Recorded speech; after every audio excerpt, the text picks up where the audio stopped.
All right, so example 4. It tells us to find b if b equals x squared minus y, x equals 4, y equals negative 3. So what they've done is they've given us an equation that has multiple variables in it, a relationship between the variables b, x, and y. This is not a real world problem at this point. We're just learning some technique right now.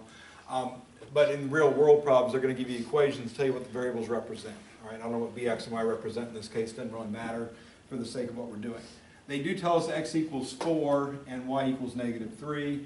So they're explaining to us, they're telling us what x and y are. So what I'm able to do then is if I rewrite this problem and write things I do know and keep things I don't know what they are. So do I know what b is?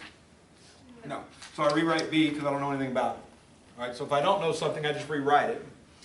Equals, do I know what x is? Yes. 4, right? 4. So x squared means I'm going to take whatever x is, which is 4, and square it. Now be very careful. Whatever x is, this case positive 4, put that entire value sign and everything inside of parentheses and then square the parentheses. So if x happened to be a negative number, it'd be negative squared makes a positive, 4 times 4 makes 16. So be careful that the number that you're replacing in there, you're substituting, that it goes into parentheses raised to a power.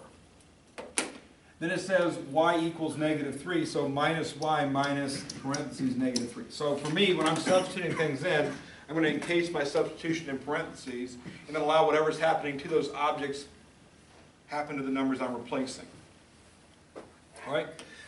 Once I substitute that in, I'm just following the order of operations now. Parentheses in the sense of grouping things. All right? This is not grouped, this is not grouped. That's just a parentheses with a single number in it. So those aren't grouping parentheses. So no parentheses are happening in this problem. So the next thing I look for is exponents. All right? So 4 squared is an exponent, so b is still b. 4 squared equals 16. All right? Once you get to a plus or minus, you no longer have the effect of anything else happening. So 4 squared happened, a minus sign happens. This has no effect on this or vice versa in that process. So even though I'm on the exponent step, there's no harm in making minus minus 3 become plus 3. All right? Now, keep in mind this right here, this 2 minuses makes a plus as a multiplication rule. So when I'm looking at a subtraction problem, what am I subtracting? All right? I'm subtracting a negative. 2 negatives make a positive, so subtraction changes to addition. That is highly likely. It happens often. All right? So when you see plus or minus anything, and there's multiple things happening here, look at all the way from where this plus or minus sign started all the way to the end of the number in the expression.